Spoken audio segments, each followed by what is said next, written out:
ফুচকা অনেকদিন ধরে কিন্তু ফুচকা খেতে ইচ্ছা করছিল। আল্লাহ তার জন্য থ্যাংক ইউ। একদম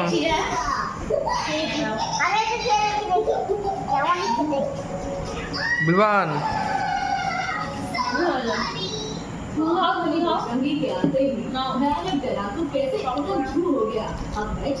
নিলাম, খাও।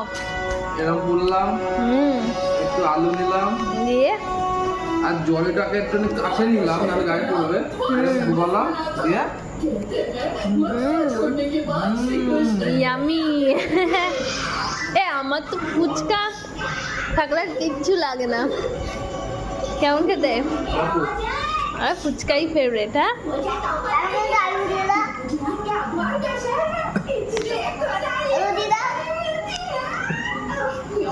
আমি পুরো খাবো, বেশি খাবো। হ্যাঁ।